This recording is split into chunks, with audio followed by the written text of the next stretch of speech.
Female mail അങ്ങനെ ഒരു വേർതിരിവ് എനിക്ക് മാഡത്തിൽ കൂടെ കണ്ടില്ലെന്ന് പറയാം. അപ്പൊ അത്രയും നല്ല ഇതായിട്ട് നമ്മുടെ ഇടപെട്ടതും ആ ഒരു എക്സ്പീരിയൻസ്. കൃഷ്ണ പ്രിയദർശനായിട്ട് നമ്മൾ ഒരു 10 വർഷത്തിന് മുമ്പ് അറിയാം. ഞാനൊരു ഓഡീഷനായിട്ട് പോയിണ്ടായിരുന്നു ആളൊരു ഷോർട്ട് ഫിലിമിൽ. പക്ഷെ അന്ന് ആ ക്യാരക്ടർ എനിക്ക് മാച്ച് അല്ലാന്ന് പറഞ്ഞിട്ട്, പക്ഷെ ആള് മനസ്സിൽ ഓർത്ത് വെച്ചിട്ട് ഈ സിനിമ വന്നപ്പോ എന്നെ വിളിച്ച് അങ്ങനെ ഒരു ചാൻസ് തന്നത്. നല്ലൊരു മൊബൈൽ ഫോൺ ഉണ്ടെങ്കിൽ നമുക്കൊരു സിനിമ ചെയ്യാൻ പറ്റും. കുട്ടികളൊക്കെ ചെയ്യുന്നുണ്ട്. തീർച്ചയായിട്ടും ഐഫോണിന്റെ ഏറ്റവും ടോപ്പ് അത് വെച്ചൊരു സിനിമ ചെയ്യാം. ചില സിനിമകളിൽ വലിയ പടങ്ങളിൽ പോലും ചിലപ്പോൾ 1-2 ഷോട്ടുകളൊക്കെ മൊബൈലിൽ വെച്ച് ചെയ്യുന്ന സംഭവം നമുക്ക് കണ്ടുപിടിക്കാൻ പറ്റില്ല. എന്നെ സംബന്ധിച്ച് അങ്ങനെയൊക്കെ വരണമെങ്കിൽ ആദ്യം കുറച്ച് പടങ്ങൾ ചെയ്തിട്ടല്ല. ഇപ്പൊ ഒരു കിട്ടുന്നത് ഏതായാലും നമ്മള് ഇത് ചെയ്യും. പിന്നെ എനിക്കാണെങ്കിൽ അവിടെ ജോലി ഉള്ളതുകൊണ്ട് ലീവും കാര്യങ്ങളൊക്കെ നോക്കിയിട്ട് വേണം. എനിക്ക് 1-2 ഇതുപോലെ വന്നപ്പോ ആ സമയത്ത് ലീവ് ഉണ്ടായിരുന്നില്ല. ഞാൻ വഴക്കൊക്കെ പറയായിരുന്നു. ഡയറക്ടർ ആയതുകൊണ്ട് പിന്നെ സ്വന്തം പൈസയും മുടക്കിക്കൊണ്ട് ഭയങ്കര ഞാൻ വഴക്ക് പറയുമ്പോൾ വഴക്ക് പറയും.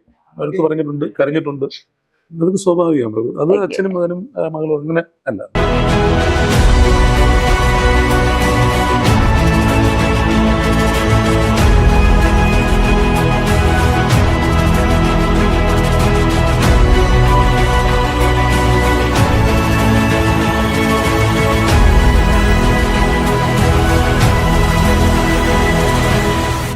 Hello everyone, welcome to Mapstic media.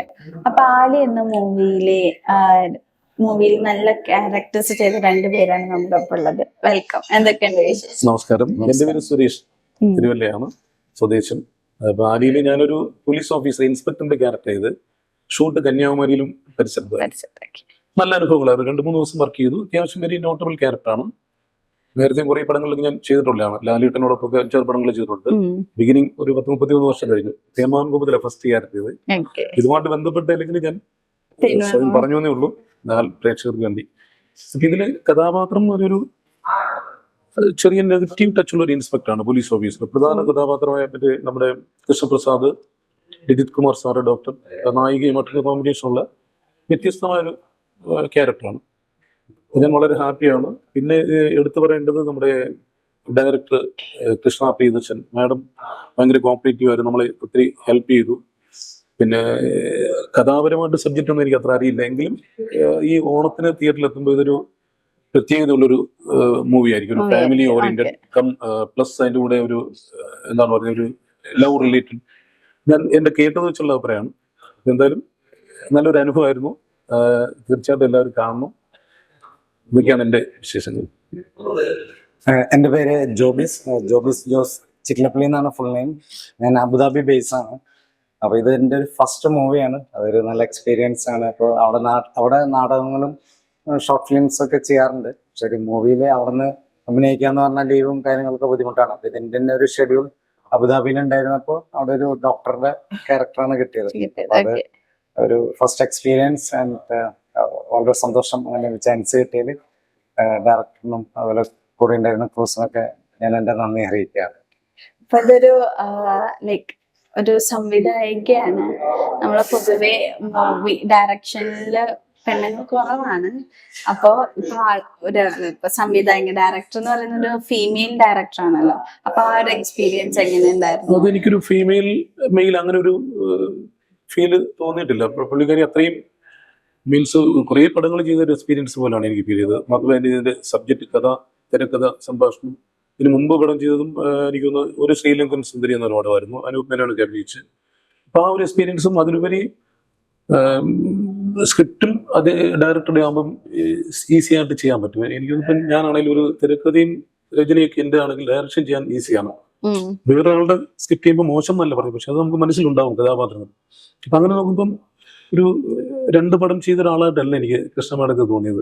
നല്ല എക്സ്പീരിയൻസ് ആയിട്ട് നമുക്ക് കാര്യങ്ങൾ പറഞ്ഞു തരും. ഇപ്പം ഞാൻ പോലും കുറേ പടങ്ങൾ അഭിനയിച്ച എക്സ്പീരിയൻസ് ഉണ്ടെങ്കിൽ പോലും ഞാൻ ചിലപ്പോൾ ചോദിക്കും, മാഡം ഇത് ഓക്കെ ആണോ, അത് എന്തെങ്കിലും പോരായ്മ ഉണ്ടെങ്കിൽ പറയും, സുരേഷ് സാർ ഇങ്ങനെ ചെയ്യൂ. നമ്മൾ ഡബ്ബിങ്ങിന് ഞാൻ എന്നെ വിളിക്കില്ലെന്ന് വിചാരിച്ചു. ഡബ്ബിങ്ങിന് എന്റെ ശബ്ദമൊക്കെ നല്ലതാണെന്ന് പറഞ്ഞ പുള്ളിക്കാർക്ക് ഹെൽപ്പ് ചെയ്യുന്നതായിട്ടാണ് അത് ഓപ്പറേറ്റ് ചെയ്തത്. ആക്ച്വലി നമ്മൾ സ്റ്റുഡിയോയിൽ, ഞാൻ ബെൻസൺ സ്റ്റുഡിയോയിലാണ് ഡബ് ചെയ്ത് എന്റെ ക്യാരക്ടർ. അപ്പൊ നമുക്ക് പോരായ്മ ഉണ്ടെങ്കിൽ പറഞ്ഞു തരും. ഞാൻ നല്ലതാണ്, ഇത് മതിയോ എന്ന് ചോദിച്ചാൽ പറയും ഓക്കെ സുരേഷ് സാർ. അപ്പൊ അങ്ങനെ ഒരു ഫീമെയിൽ മെയിൽ അങ്ങനെ ഒരു വേർതിരിവ് എനിക്ക് മാഡത്തിൽ കൂടെ കണ്ടില്ലെന്ന് പറയാം. അപ്പൊ അത്രയും നല്ല ഇതായിട്ട് നമ്മുടെ ഇടപെട്ടതും ആ ഒരു എക്സ്പീരിയൻസ് വളരെ സന്തോഷകരമായ കാര്യമായിരുന്നു. നിങ്ങള് കോമ്പിനേഷൻ സീൻസ് എന്തെങ്കിലും ഞാനും ജോബിസുണ്ട്, ഞങ്ങൾ ഇന്നാണ് പരിചയപ്പെടുന്നത്. ഗൾഫിലായിരുന്നു, ആള് കന്യാകുമാരിയിലായിരുന്നു അല്ലേ? ഞാൻ കന്യാകുമാരി. പക്ഷേ ഞാൻ അബുദാബിയിലായിരുന്നു. രണ്ട് ഷൂട്ട് ആ ഉണ്ടായിരുന്നു. ഞങ്ങൾ എന്നാണ് അറിയുന്നത്, ഞങ്ങൾ കന്യാകുമാരിയിൽ ഷെഡ്യൂൾ കഴിഞ്ഞപ്പോൾ പിന്നെ ഗൾഫിലായിരുന്നു. മാഡം ഒക്കെ അവിടെ ആണല്ലോ, അവിടെ സ്കൂളൊക്കെ നടത്തുന്നുണ്ട്. അപ്പം ജോബീസ് അവിടെ അവിടെ ഡോക്ടറായിട്ട്. ഞാന് മാഡായിട്ട്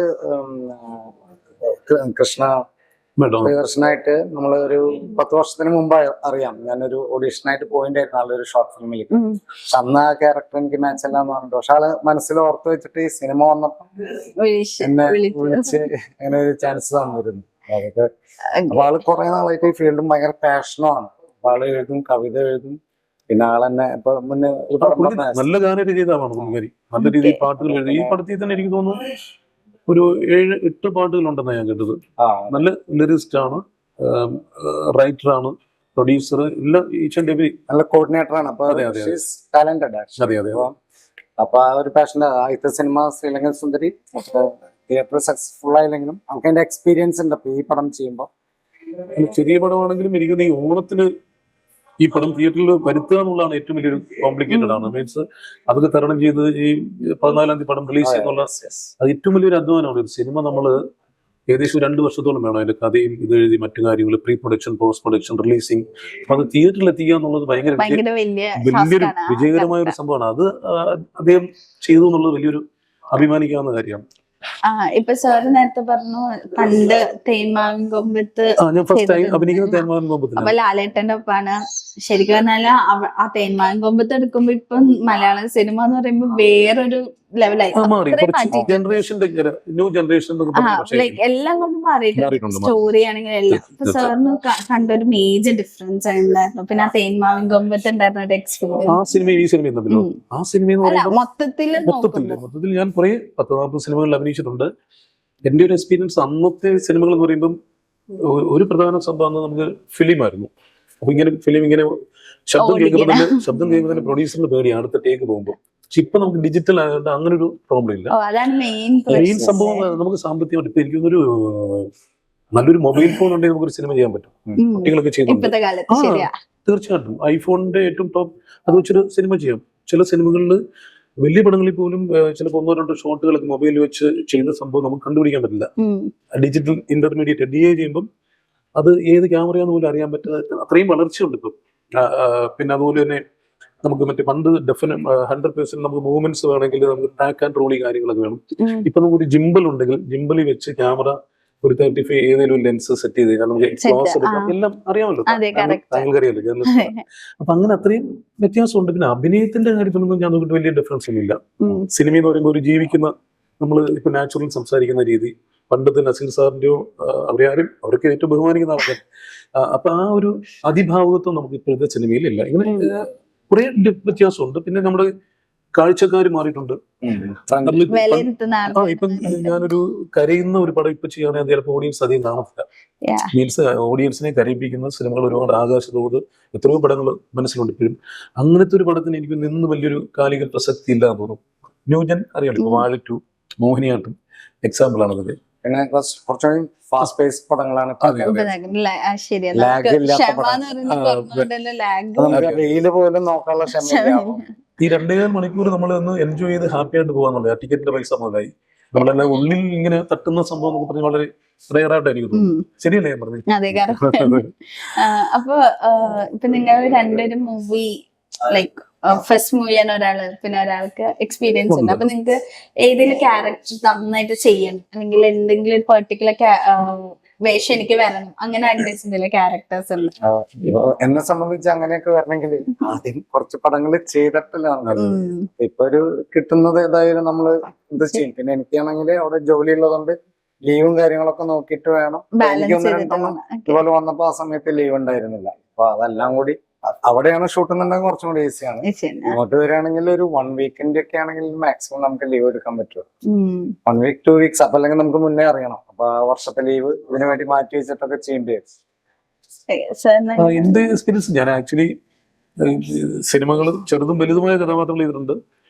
കുറെ പടങ്ങൾ ചെയ്തിട്ടുണ്ട്. ഞാൻ അത്യാവശ്യം നോട്ടബിൾ ക്യാരക്ടേഴ്സ് ചെയ്തിട്ടുണ്ട്. പിന്നെ സീരിയൽസ് ഞാൻ ചെയ്തു ഒരു കാലത്ത് 2010 ആ സമയത്തൊക്കെ. സീരിയലുകളിൽ ഒരൊറ്റ സീരിയലിൽ തന്നെ ഏതാണ്ട് ഒരു 10-20 ക്യാരക്ടറിന്റെ രൂപത്തിലുള്ളൊരു ഇപ്പൊ അമ്പിളിച്ചേട്ടനൊക്കെ അഭിനയിച്ചില്ലേ, ആ തുലാഭാരം, എനിക്ക് ഫിലിം ക്രിറ്റിക്സ് രണ്ടാമത്തെ നടനുള്ള അവാർഡ് ഓ കിട്ടി. ഓക്കെ അപ്പൊ അതിൽ പല പല കഥാപാത്രം, ഇപ്പൊ ജഗദീശന്റെ ചെയ്ത പോലെ ഈ കട്ടലി കച്ചവടക്കാരൻ, ചായക്കട, ഒരു ഓഫീസില് പാര വെക്കുന്ന ഒരു പിയൂൺ, സുരേഷ് കൃഷ്ണയുടെ കൂടെ. അതിലും നല്ല അനുഭവമായിരുന്നു അത്.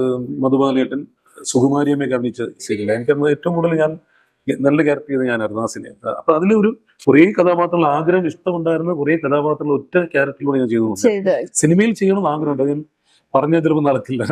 ഒരുപാട് ആഗ്രഹങ്ങളുണ്ട്. ഇന്ന ആൾക്ക് ലാലേട്ടൻ ചെയ്ത പോലെ, അല്ലെങ്കിൽ മമ്മൂക്ക ചെയ്ത പോലെ എന്നൊക്കെ ഒരുപാട് മനസ്സിലുണ്ട്. അത് നടക്കൂലെന്നൊന്നും അറിയില്ല. നടന്നാ ഭാഗ്യം, ഇല്ലേ നമ്മള് നമ്മുടെ തന്നെ പടങ്ങളൊക്കെ വരുമ്പോൾ നമ്മൾ ചെയ്യാൻ ആഗ്രഹിക്കും. ഇപ്പൊ സാറിനെ വെച്ച് നോക്കുമ്പോ സാറ് സിനിമയിലാണ്, സാറിന് മോളും സിനിമയിലാണ്. അപ്പൊ അതെങ്ങനെയുണ്ട്? ലൈക്ക് സിനിമ എന്ന് പറയുന്നത് ഒരുപാട് ഇഷ്ടമാണ്. ഇപ്പൊ മോളും അതില് സിനിമയില് ഇപ്പൊ വലിയ ഹിറ്റ് വന്നു, ഒരുപാട് ഹിറ്റുകൾ ഇപ്പൊ ചെറിയ അടുത്തിറങ്ങി മോഹിനിയാട്ടം അടക്കം. അപ്പൊ എന്ത് തോന്നുന്നു? സന്തോഷമാണ്. പക്ഷെ ഞാൻ ഒരിക്കലും ഒരു പടത്തിലേക്ക് അവളെ ഹെൽപ്പ് ചെയ്യോ ഒന്നും ചെയ്തില്ല. അത് അവരുടെ ഇഷ്ടം, അവർക്ക് വിട്ടുകൊടുക്കുക എന്നുള്ളതാണ്. ഇപ്പൊ എന്റെ കാര്യത്തിൽ അവരും ഇടപെടാറില്ല. അത് സ്വാതന്ത്ര്യമാണ്. അപ്പൊ ശ്രുതി ശരിക്കും വരുന്നതെന്ന് പറഞ്ഞാലും ഇതേപോലെ ഇപ്പത്തെ ഒരു ട്രെൻഡ് വെച്ചിട്ട് പറയുമ്പോ സാധാ യൂട്യൂബിൽ കുറെ വീഡിയോസ് ചെയ്ത് അവിടെ നിന്ന് കഴിവ് തെളിയിച്ച് വന്ന ഒരാളാണ്. അപ്പൊ ആ ഒരു ഹാർഡ് വർക്ക് എങ്ങനെ തോന്നുന്നു? നന്നായിട്ട് പഠിത്തത്തിലാണെങ്കിലും ക്ലാസിക്കൽ ഡാൻസറാണ്, നല്ല കഴിവുണ്ട്. എന്റെ മകളുണ്ടല്ലോ പറയും. അത് അവരുടെ ഒരു പ്രൂവ് ചെയ്തല്ലോ. നമ്മൾ പ്രോത്സാഹിപ്പിക്കുന്ന വെച്ചാൽ നമ്മൾ അധികം ഒന്നും അങ്ങനെ പറഞ്ഞു കൊടുക്കേണ്ട ആവശ്യമില്ല. പുള്ളിക്കാരി തന്നെ സ്വന്തമായിട്ട് നിങ്ങൾക്ക് ഒരുമിച്ച് അഭിനയിക്കണം എന്നുണ്ട്. ചെയ്തിട്ടുണ്ട്. ഫസ്റ്റ് ലൈക്ക് അച്ഛനും മോളായിട്ട് അതെനിക്ക് ആഗ്രഹമുണ്ടോ? ആഗ്രഹമുണ്ട്. അതിപ്പോ നമ്മൾ മനസ്സിലാഗ്രഹിച്ചിട്ട് കാര്യമില്ല. സിനിമയിൽ വരുന്നുണ്ടോ? ലൈക്ക് റിയൽ ലൈഫിൽ നിങ്ങൾ അച്ഛനും സന്തോഷം. അപ്പൊ നിങ്ങൾ ഒരുമിച്ച് അഭിനയിച്ചു എന്ന് പറഞ്ഞല്ലോ ഇപ്പം. അപ്പൊ ആ സമയത്ത് എങ്ങനെ ഉണ്ടായിരുന്നു? ഫസ്റ്റ് മൂവി ഞാൻ കുപ്പിവള, ഞാൻ ആദ്യം ഡയറക്ഷൻ ചെയ്ത പടമാണ്. അതിന് ഹീറോയിൻ ആയിരുന്നു പുള്ളിക്കാരി. അതിൽ ഒരുമിച്ച് അഭിനയിച്ചിട്ടുണ്ട്. ഞാനൊരു ഹ്യൂമർ ടച്ചുള്ള ഒരു കഥാപാത്രം. ടെൻഷൻ ഒന്നുമില്ല, നത്തിങ്. പുള്ളിക്കാരി ഹാപ്പി, ഞാൻ ഹാപ്പി. ഞാൻ വഴക്കൊക്കെ പറയായിരുന്നു. ഡയറക്ടർ ആയതുകൊണ്ട് പിന്നെ സ്വന്തം പൈസയും മുടക്കിക്കൊണ്ട് ഭയങ്കര ഫാദർ ഞാൻ വഴക്ക് പറയുമ്പോൾ വഴക്ക് പറയും. വഴക്ക് പറഞ്ഞിട്ടുണ്ട്, കരഞ്ഞിട്ടുണ്ട്. അതൊക്കെ സ്വാഭാവികമാണ്. അത് അച്ഛനും മകനും മകളും അങ്ങനെ അല്ല, ആസ് ആൻ ആർട്ടിസ്റ്റ് അല്ലെ. അപ്പൊ നമ്മുടെ ആലി മൂവി ഈ മാസം റിലീസ് ആകുമ്പോൾ എന്ത് നമ്മുടെ പ്രേക്ഷകരോട് പറയുന്നത്? എന്നെ സംബന്ധിച്ച് ആദ്യത്തെ മൂവിയാണ്.